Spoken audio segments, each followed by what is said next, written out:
Bismillahirrahmanirrahim. Assalamualaikum warahmatullahi wabarakatuh.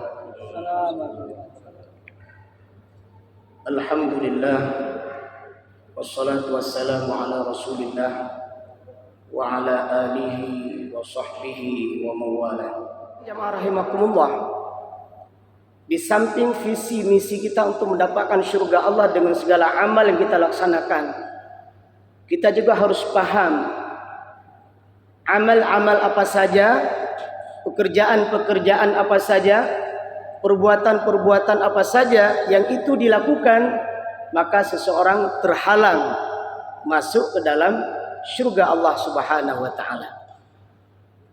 Maka pada kesempatan yang mulia ini, mari kita lihat beberapa perkara yang menyebabkan seseorang terhalang untuk memasuki ke dalam surga Allah Subhanahu wa taala. Dengan sebuah harapan kita, perbuatan-perbuatan tersebut jangan sampai kita lakukan di dalam kesempatan kita menjalani kehidupan di dunia ini. Adapun amalan-amalan yang membuat seseorang terhalang masuk surga Allah, yang pertama adalah syirik. Allah berfirman di dalam surat Al-Maidah ayat 72 yang kita bacakan tadi, yang artinya, sungguh telah kafir orang-orang yang berkata, sesungguhnya Allah itu dialah Al-Masih putra Maryam. Padahal Al-Masih sendiri berkata, wahai Bani Israel, sembahlah Allah, Tuhanku dan Tuhanmu. Sesungguhnya barang siapa yang mempersekutukan sesuatu dengan Allah, maka sungguh Allah mengharamkan syurga baginya, dan tempatnya ialah di dalam neraka, dan tidak ada seorang penolong pun bagi orang-orang yang zalim. Surah Al-Maidah ayat 72. Dalam ayat ini, bagaimana Nabi Isa alaihissalam sendiri telah mengatakan kepada umatnya, kalian jangan menyembah saya, tapi sembahlah Tuhannya saya dan Tuhannya kamu, yaitu Rabb Allah Subhanahu wa taala. Berarti ini sebuah fenomena, sebuah gambaran kondisi orang-orang yang mempersekutukan Allah adalah mereka yang menjadikan nabi-nabi mereka itu sebagai Tuhan. Nah, ini bahaya. Baru-baru ini MUI sudah mengeluarkan fatwa, ada sebuah aliran yang menganggap nabi itu sebagai Tuhan. Nah, ini hati-hati. Mereka memposisikan nabi sebagai Tuhan. Dan ini sudah terjadi pada umat-umat terdahulu. Bahkan ada di antara mereka itu yang menjadikan orang-orang soleh itu sebagai Tuhan bagi mereka. Iblis datang, setan datang menggoda mereka, yang akhirnya mereka membuat patung-patung orang soleh tersebut dan kemudian disembah. Nah, ini sudah terjadi pada umat-umat terdahulu. Nah, ini harus difahami, bedakan antara yang mana Rabb Allah sebagai Tuhan kita dan yang mana utusan Allah, yaitu Nabi, para Rasul. Nah, inilah agama-agama yang diciptakan di akhir zaman. Mereka menjadikan manusia sebagai Tuhan. Mereka menjadikan patung-patung sebagai Tuhan. Mereka menyembah segala sesuatu yang dianggap bisa memberikan kekuatan sebagai Tuhan, padahal itu makhluk. Nah, ini harus difahami. Kita ingatkan diri kita, keluarga kita, dan masyarakat kita agar kita tetap dalam dinul Islam. Inna dina indallahil Islam. Hanya agama Islam yang benar. Wa may yabtaghi ghairal islami dina. Barang siapa yang mencari agama selain Islam, fala yuqbala min, maka agama tersebut ditolak. Artinya apa? Di antara kesyirikan-kesyirikan yang hadir di akhir zaman adalah mereka mencoba membuat ciptaan membuat Tuhan-Tuhan dalam bentuk akal fikirannya. Kenapa mereka menyembah sungai? Karena mereka menganggap sungai itu memberikan kehidupan kepadanya. Padahal sungai itu makhluk. Kenapa mereka menyembah patung? Karena itu dianggap bahwa patung itu jelmaan Tuhan mereka. Salah. Ada di antara mereka menyembah monyet. Kenapa? Karena mereka menganggap monyet itu adalah jelmaan dari Tuhan mereka. Ada yang menyembah sungai, menyembah api, menyembah bintang, menyembah bulan. Nah, ini hati-hati. Kesyirikan-kesyirikan yang dilakukan seperti ini, menyembah Tuhan selain Allah, itulah yang menyebabkan orang tersebut terhalang masuknya ke dalam surga Allah Subhanahu wa taala. Itu yang pertama. Maka kita rawat iman kita. Kita berdoa kepada Rabb kita. Kita menjaga kekuatan iman kita, iman keluarga kita, iman masyarakat kita. Kalau kita sebagai seorang pemimpin, maka tugas terberat dari seorang pemimpin itu adalah menjaga iman rakyatnya. Nah, ini tugas terberat. Jadi nggak mudah menjadi pemimpin, suka-suka hati jadi pemimpin. Ternyata keberadaannya membuat masalah masyarakatnya melakukan kesyirikan. Nah, ini dosa yang paling besar pemimpin. Maka berhati-hatilah. Maka di antara pemimpin yang diharapkan adalah pemimpin yang bisa menegakkan dinul Islam, yang menegakkan agama Allah. Masyarakatnya memeluk agama Allah, dinul Islam. Itu pahala yang paling besar. Allah janjikan surga kepada pemimpin yang bisa menjaga akidah rakyatnya. Itu yang pertama. Yang kedua, yang menyebabkan seseorang terhalang dari masuknya ke dalam surga Allah Subhanahu wa taala, sebagaimana dalam sebuah hadis Rasulullah sallallahu alaihi wasallam, Rasul bersabda, "La yadkhulul jannata man kana fi qalbihi mithqalu dzarratin min kibr." Rawahu Muslim. Tidak masuk surga seseorang yang ada di dalam hatinya kesombongan meskipun sebesar dzarrah. Apa penyebab? Kenapa kesombongan tersebut menghalang seseorang masuk ke dalam surga Allah? Karena Rasulullah telah memberitahukan kepada kita, di antara daripada pemahaman sombong itu adalah di antara banyak pemahaman yang lain. Rasulullah menyebutkan adalah batarul haqqi, yaitu orang-orang yang menolak kebenaran, tidak mau menerima kebenaran. Apakah itu berbentuk kebenaran dalam bidang agama? Mereka-mereka yang tidak mau menerima Allah sebagai Rabb-Nya, tidak mau menerima Rasulullah Muhammad sebagai utusan Allah, itu orang sombong. Apa yang menyebabkan Abu Jahal dan kawan-kawannya itu tidak mau masuk ke dalam Islam? Padahal mereka sudah melihat kebenaran Islam, karena ada kesombongan di dalam hatinya. Apa yang menyebabkan Fir'aun tidak mau beriman kepada ajakan Nabi Musa? Karena ada kesombongan dalam hatinya. Apa yang menyebabkan Namruz tidak mau beriman pada Allah Subhanahu wa taala sampai kemudian membakar Nabiullah Ibrahim alaihissalam saking bencinya, padahal kebenaran-kebenaran yang disampaikan oleh Nabiullah Ibrahim cukup begitu banyak.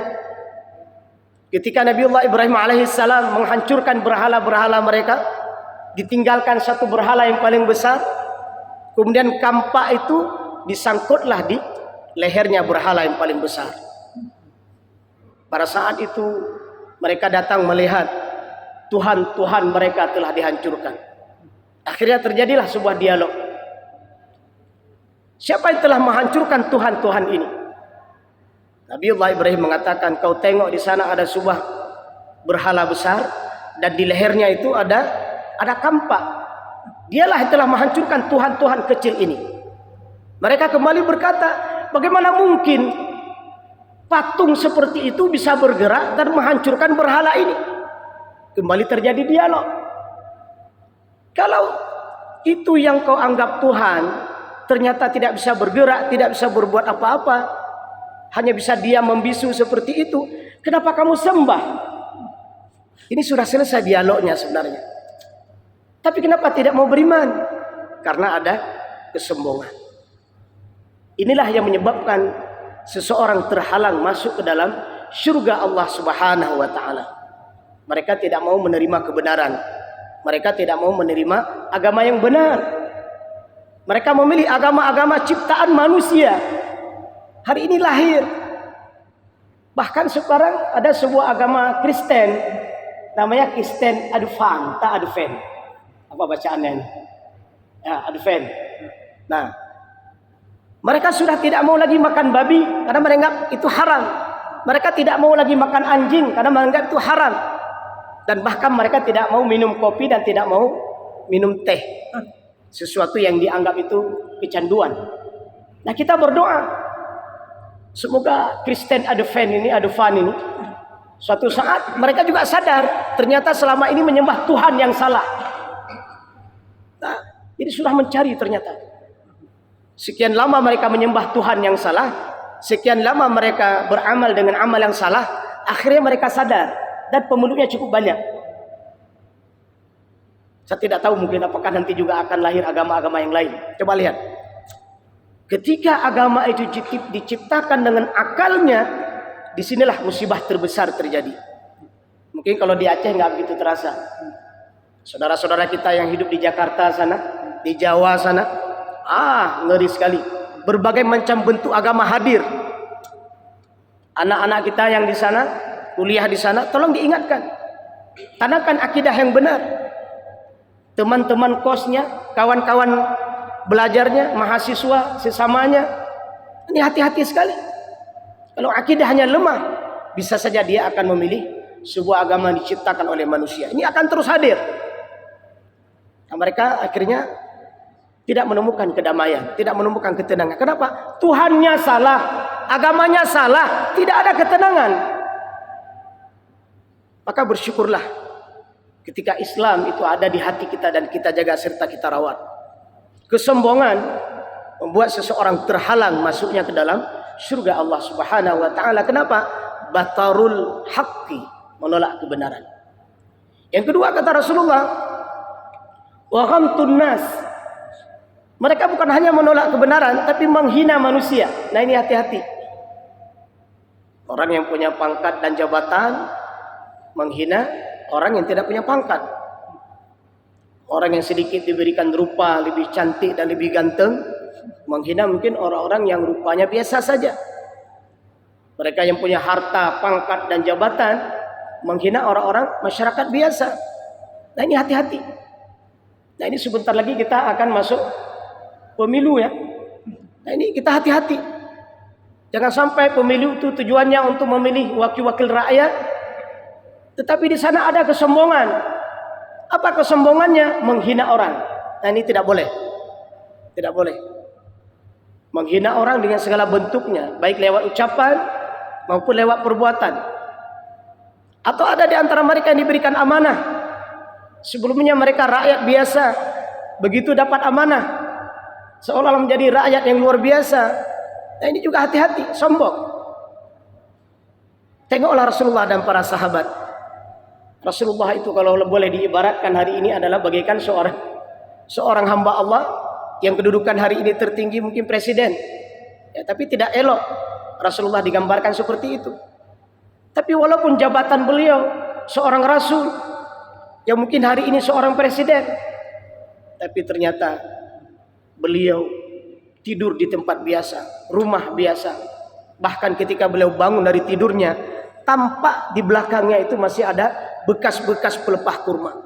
Seorang sahabat datang bertanya pada Rasulullah, "Ya Rasulullah, bukankah raja-raja yang lain itu tidurnya di tempat yang mewah, di kasur yang empuk, di istana yang megah?" Apa kata Rasulullah? Dunia itu hina. Tidak lebih hina daripada seekor telinga kambing yang sudah mati, atau seekor sayap lalat. Tidak lebih hina dari itu. Maka yang kuinginkan adalah nikmat syurga nantinya. Itu Rasul. Maka jamaah rahimakumullah, kita berlindung kepada Allah jangan sampai ada sifat dan perilaku sombong dalam kehidupan kita. Karena itu akan menghalangi seseorang mendapatkan syurga Allah Subhanahu wa taala. Yang kedua, yang ketiga kata Rasulullah, la yadkhulul jannata qati'. Rawahu Ahmad. Tidak akan masuk surga orang-orang yang memutuskan silaturahim. Apa maksud qati' di sini? Qati' di sini adalah orang-orang yang bersama kita, yang itu satu rahim. Adik kita, abang kita, ya, yang satu rahim dengan kita. Kita mungkin dalam satu keluarga ada 5 orang, dalam satu keluarga ada 10 orang, adik, abang, kakak. Dan ini hati-hati.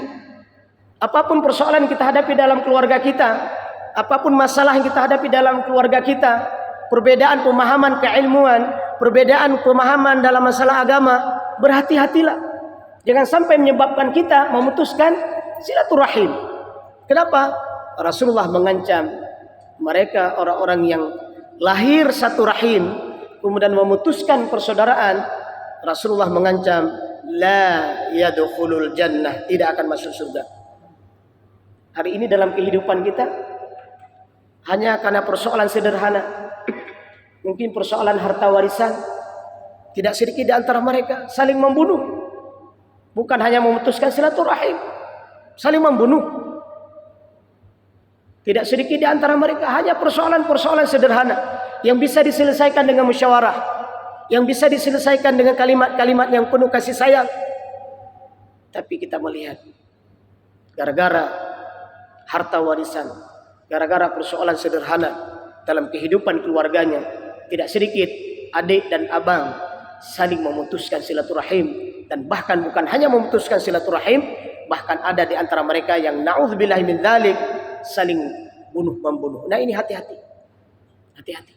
Sebanyak apapun amal soleh mereka, sehebat apapun amal soleh mereka, ketika mereka memutuskan silaturahim yang satu rahim lahirnya, maka mereka terhalang dari masuknya ke dalam surga Allah Subhanahu wa taala. Yang keempat, orang yang terhalang masuk dalam surga Allah Subhanahu wa taala. La yadkhulul jannata man la ya'manu jaruhu bawa'iqah, rawahu Muslim. Tidak masuk surga orang yang tetangganya tidak merasa aman dari kejahatannya. Hadis riwayat Muslim. Masya Allah. Hari ini kita tidak mungkin hidup tanpa tetangga. Ya, ada yang jumlah tetangganya banyak, ada yang jumlah tetangganya sedikit. Tetangga di depan rumah kita, sebelah kanan kita, sebelah kiri kita, belakang rumah kita, itu tetangga kita. Saking dekatnya seseorang dengan tetangga, dalam sebuah hadis, selalu Jibril mewasiatkan kepadaku untuk berbuat baik dengan tetangga, sampai-sampai aku menduga bahwa tetangga itu akan menerima harta warisan. Rawahu Bukhari. Begitulah dekatnya kita dengan tetangga. Yang melihat suka duka kita tetangga kita, yang membantu kita tetangga kita. Bahkan Jibril mewanti-wanti seolah-olah tetangga itu berhak menerima harta warisan karena begitu dekatnya kita dengan tetangga. Maka perhatikanlah. Apakah ada di antara kalimat-kalimat kita yang membuat tetangga kita sakit hati? Apakah ada perilaku-perilaku kita yang membuat tetangga kita terganggu? Apakah ada perbuatan-perbuatan kita yang membuat tetangga kita tidak nyaman? Berhati-hatilah. Kita hidup tidak lama di dunia. 20, 30, 40, 60 tahun kalau masih sehat. Ya. Maka berhati-hatilah. Persoalan kita dengan tetangga adalah persoalan yang besar. Sehingga Rasulullah mewanti-wanti tidak akan masuk surga. Maka berbahagialah kalau keberadaan kita membuat tetangga kita nyaman bersama kita. Jamaah rahimakumullah, itu yang keempat. Yang kelima, kata Rasul, la yadkhul jannata khabbun wala bakhilun wala mannanun, rawahu Muslim. Tidak akan masuk surga orang yang menipu, kikir, dan suka mengungkit-ungkit kebaikan. Di sini Allah sebutkan 3. Ada penipu, ada kikir, ada orang yang membangkit-bangkitkan kebaikannya. Jamaah rahimakumullah. Kondisi hari ini, kondisi zaman akhir ini, dalam satu detik, hanya sebuah kalimat, orang bisa tertipu sampai jutaan rupiah, bahkan puluhan juta. Yang baru-baru ini kita juga digemparkan dengan seorang bapak, ya, yang mendapatkan uang 4,5 miliar, ternyata uang mainan. Karena mohon maaf, kondisi uang kita di akhir zaman juga sulit dibedakan. Mana uang yang asli, mana uang yang palsu. Ini menjadi catatan sejarah bagi Indonesia. Mohon ke depan tolong ya, kertas uang ini diperbagus. Nah, ini hati-hati. Dan hanya di zaman akhir ini ada kondisi uang yang mirip uang mainan. Nah, ini membuka kesempatan pada orang yang ingin menipu. Ya, ingin menipu. Mereka akan sengaja membuat berbagai macam bentuk yang itu adalah akan menipu orang. Nah, ini dosa besar. Ini dalam hal perbuatan, dalam hal perkataan. Tidak sedikit juga orang menipu. Kita ditelepon. Ya, saya yang barusan Bapak hubungi, tolong segera ditransfer uang yang dimaksud. Ini nomor rekeningnya. Nah, ini hipnotis. Nah, ini hati-hati. Makanya kalau kita menjawab telepon yang itu tidak kita kenal, salah satu cara apa yang kita lakukan? Bacalah isti'adzah.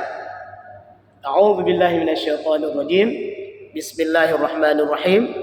Nah, langsung kita bertanya, siapa nama Anda? Karena juga hati-hati. Terkadang dia sok tahu, dia tahu nama kita, tahu tempat kita, tahu alamat kita, dan kita tidak mau tahu siapa dia. Nah, ini hati-hati. Nah, ini bukan sesuatu yang asing. Nah, hati-hati sekali. Begitu juga dengan barang-barang yang kita pesan online, secara online. Nah, ini hati-hati. Kita memberikan sebuah nasihat mereka-mereka yang berbisnis online, maka berbisnislah yang jujur. Nah, ini apa yang baru-baru ini terjadi? Kita beli saham, kita beli pulsa, ya, seharga 3 juta, 5 juta, dikelola oleh seseorang. Ya, nanti keuntungan kita di akhir bulan. Ternyata akhir bulan dibilang ini daging koslet, sinyalnya tidak pas. Akhirnya uang kita raib. Begitu juga 1 bulan kemudian, 3 bulan kemudian, tidak sedikit mereka menjadi korban. Nah, ini hati-hati. Di dunia bisa saja mereka melakukan seperti itu, tapi di akhirat, wa kullu saghirin wa kabirin mustatar. Semua persoalan yang paling kecil dan yang paling besar akan dipertanggungjawabkan di hadapan Allah Subhanahu wa taala. Berapa banyak orang yang bisa ditipu? Di akhirat nanti ternyata semua orang yang ditipu tersebut akan menuntut kepada orang yang menipu ini. Dia merasa bangga ingin masuk surga dengan amal solehnya. Ternyata banyak orang yang datang menuntut keadilan kepada Allah Subhanahu wa taala. Maka amal soleh orang tersebut diganti, diberikan kepada orang yang menuntut tadi. Ketika amal solehnya sudah habis, maka dosa-dosa orang yang datang menuntut tersebut diberikan kepada orang yang penipu tadi. Dan ini hati-hati. Seiring dengan kemajuan arus informasi dan teknologi, ternyata gaya orang menipu semakin canggih. Oh, saudara Anda masuk rumah sakit, harus segera dioperasi dengan biaya sekian-sekian. Tolong segera ditransfer uangnya. Langsung kita transfer. Pokoknya kan kita cek dulu, kita telepon dulu saudara kita, adik, abang kita, siapapun. Telepon dulu. Bagaimana keadaan Anda? Sehat? Sakit? Pastikan. Tapi ini sering terjadi. Masuk nomor rekening tiba-tiba, masuk telepon tiba-tiba, masuk berita tiba-tiba. Atau dalam bentuk pengiriman link. Ya, masuk ke WA kita. Langsung kita klik. Begitu kita klik, maka mereka-mereka yang punya mobile banking ya, tidak sedikit langsung uangnya dikuras habis. Jadi ternyata semakin canggih informasi dan teknologi, semakin canggih orang menipu. Model-model penipuan di akhir zaman. Dan ini hati-hati. Siapapun Anda, apapun pangkat dan jabatan Anda, apapun bisnis Anda, jangan pernah menipu. Karena Rasulullah dengan tegas mengatakan, penipu tidak akan masuk surga. Selanjutnya jamaah rahimakumullah, kikir sebagaimana dalam hadis yang kita bacakan tadi. Jauhilah kekikiran, karena sesungguhnya ia telah membinasakan orang-orang sebelum kalian, mendorong mereka menumpahkan darah dan menghalalkan semua yang diharamkan oleh Allah Subhanahu wa taala. Rawahu Muslim. Jamaah rahimakumullah, bagaimana Rasulullah mewanti-wanti kita. Jangan Anda memiliki sifat kikir, karena sesungguhnya sifat kikir tersebut telah membinasakan umat-umat terdahulu. Apa yang membuat Qarun dimasukkan ke dalam tanah bersama hartanya, dibinasakan oleh Allah ke dalam bumi beserta hartanya, Karena kekikiran yang ada di dalam hatinya. Apa yang membuat orang-orang terdahulu mereka mendapatkan azab dari Allah? Karena kekikiran. Dan kikir itu ketika sampai pada puncaknya, jangankan memberikan kepada orang lain atau kepada keluarga sendiri, untuk diri sendiri sulit untuk diberikan. Itu kikir kalau sudah mencapai puncaknya. Ya, kalau sudah mencapai puncaknya, maka coba tengok. Ada orang yang hartanya banyak, tapi ternyata bajunya compang-camping, lengannya panjang sebelah, pendek sebelah, sepatunya sebelah kiri lain, sebelah kanan lain. Ya, alat transportasinya apa dia naik? Alat yang paling murah. Padahal dia orang kaya raya. Kenapa bisa terjadi? Karena kikir tadi itu. Nah, hati-hatilah. Ketika kikir mencapai puncaknya, jangankan memberikan kepada orang lain, jangankan memberikan kepada keluarga, kepada diri sendiri tidak akan dia berikan. Maka Rasulullah mewanti-wanti kita, jangan memiliki penyakit kikir ini. Selanjutnya, ternyata penyakit kikir ini juga akan menyebabkan pertumpahan darah. Kekikiran yang dipelihara akhirnya melahirkan penyakit-penyakit baru. Penyakit iri, penyakit dengki. Tidak ingin hartanya itu diberikan kepada orang. Dia menganggap hartanya itu akan mengekalkan dirinya. Dan tidak sedikit, mohon maaf, kalau tadi kita sampaikan, ada satu keluarga gara-gara persoalan warisan, gara-gara persoalan harta, menumpahkan darah. Kenapa bisa terjadi? Karena penyakit kikir. Dia tidak mau harta itu dibagi kepada orang lain. Dia menganggap dialah yang paling berhak menerima harta tersebut. Padahal sudah ada hak-hak yang harus diberikan. Terjadi pertumpahan darah. Apa juga selanjutnya kata Rasulullah, dan menyebabkan seseorang menghalalkan semua yang diharamkan oleh Allah Subhanahu wa taala. Maka Rasulullah mewanti-wanti, jangan memiliki penyakit kikir ini karena menyebabkan seseorang terhalang masuk ke dalam surga Allah Subhanahu wa taala. Selanjutnya yang ketujuh kata Rasulullah yang menyebabkan seseorang terhalang masuk ke dalam surga Allah adalah orang-orang yang membangkit-bangkitkan kebaikan yang pernah dilakukan. Nah, ini hati-hati. Setelah kita memberikan kebaikan, setelah kita berinfak dan bersedekah, serahkan kepada Allah Subhanahu wa taala. Allah lah yang menilai kita. Maka dalam hadis Rasulullah, ada dua orang yang kita harus cemburu kata Rasul. Orang yang bagus membaca Al-Quran, kemudian dia membaca siang dan malam. Nah, kita cemburu supaya kita bisa seperti itu. Ada orang yang diberikan harta, dia berinfak siang dan malam, disedekahkan dengan tangan kanannya dan tidak diketahui dengan tangan kirinya. Artinya apa? Ada di antara amalan yang paling dicintai Allah adalah melakukan kebaikan dalam keadaan orang tidak tahu. Kalau tahu bagaimana? Juga tidak masalah. Yang penting menjaga hati. Kita tahu ada orang miskin, ada orang fakir. Kita letakkan sesuatu makanan atau minuman atau barang yang berharga, kita ketok pintunya. Begitu dia keluar, ternyata barang tersebut ada di depan pintunya, tapi orang tidak ada. Atau ada kita melihat orang fakir dan miskin membeli sesuatu, kita datang penjual barang tersebut, Pak, yang dibeli oleh bapak tersebut, yang dibeli oleh ibu tersebut, berapa harganya? 10.000, 20.000, ini sudah saya bayarnya. Begitu dia tahu bahwa sudah ada yang bayar, nggak tahu siapa yang membayarnya. Jadi ada amalan-amalan soleh yang orang tidak tahu, hanya Allah yang tahu. Silakan. Atau ada amalan soleh orang tahu tapi niatnya hanya untuk Allah, juga silakan. Jadi intinya di mana? Menjaga hati. Karena ada juga orang yang bersedekah secara sembunyi-sembunyi, tidak ada orang yang tahu, tapi hatinya bermasalah. Dia bilang dalam hatinya, ini mudah-mudahan infak atau sedekah saya berikan tidak ada yang tahu. Bisa dianggap orang hebat karena saya tidak ada yang tahu. Nah, ini juga ujub. Ini juga berbahaya. Nah, jemaah rahimakumullah, dalam ayat dan hadis Rasulullah, orang yang sengaja mengungkit-ungkit kebaikan yang diberikan, maka orang tersebut di antara orang yang terhalang memasuki ke dalam surga Allah Subhanahu wa taala. Kenapa? Karena amal solehnya batal, tidak diterima oleh Allah Subhanahu wa taala. Yang kedelapan, Rasul bersabda, la yadkhulul jannata sayyi'ul malakah. Rawahu Tirmidzi. Tidak akan masuk surga orang yang buruk perangai. Bahasa Aceh beruakai. buruk perangai. Lagi dengan perangai membuang sampah sembarangan. Nah ini kan banyak terjadi. Saya nggak tahu penyebabnya kenapa. Mereka tidak tahu apa yang mereka lakukan itu ternyata di antara amal yang membuat dia masuk ke dalam neraka Allah Subhanahu wa taala. Jadi hati-hati dengan perangai kita. Baik ucapan, perbuatan, ya tangan kita, kaki kita, nah ini dijaga. Tidak sedikit orang-orang tidak menjaga hal ini. Mereka membiarkan tangannya sembarangan, membiarkan ucapannya sembarangan. Nah, akhir zaman kan aneh ini. Ada orang pejabat-pejabat publik, tapi ngomongnya nggak bisa dipertanggungjawabkan.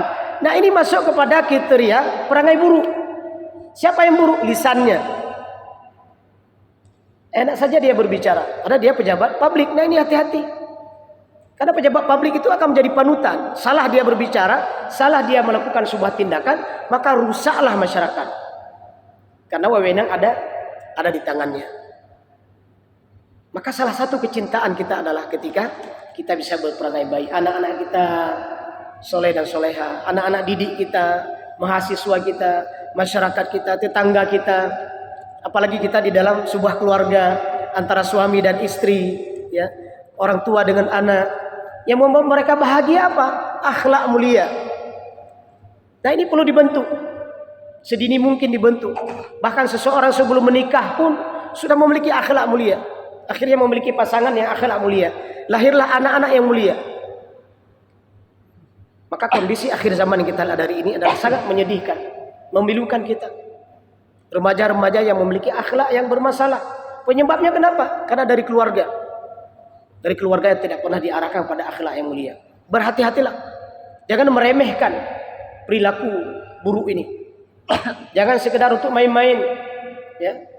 Kadang-kadang kita lewat di jalan. Ada sekelompok anak muda. Sengaja dia melewati kita. Dengan cara yang tidak sopan. Atau dia menghardik kita. Atau dengan klaksonnya. Atau dengan gayanya. Mereka menganggap biasa. Atau apalah hari ini mungkin prank apa perang ya. Apa kalimatnya? Ya, tujuannya main-main, tetapi itu menyebabkan seseorang binasa, menakut-nakuti orang, ya, sehingga orang menjadi celaka gara-gara perilaku kita. Dan ini hati-hatilah. Dan yang terakhir adalah mengadu domba. Ini disebut dalam Islam dengan namimah. Jadi hati-hati. Sifat dan sikap mengadu domba tersebut, maka Rasulullah mengatakan, la yadkhulul jannata qattatun. Tidak akan masuk surga yang suka mengadu domba. Rawahu Bukhari. Semoga Allah menghindari kita dari sifat-sifat yang kita sebutkan ini. Semoga Allah memberikan pada kita sifat-sifat mulia sehingga kita masuk ke dalam surga Allah, dan Allah hindarkan kita dari sifat-sifat tercela yang kita sampaikan ini karena menyebabkan seseorang terhalang masuk ke dalam surga Allah Subhanahu wa taala. Semoga bermanfaat. Alhamdulillahirabbil alamin. Subhanakallahumma wa bihamdik asyhadu an la ilaha illa anta astaghfiruka wa atubu ilaika. Assalamualaikum warahmatullahi wabarakatuh.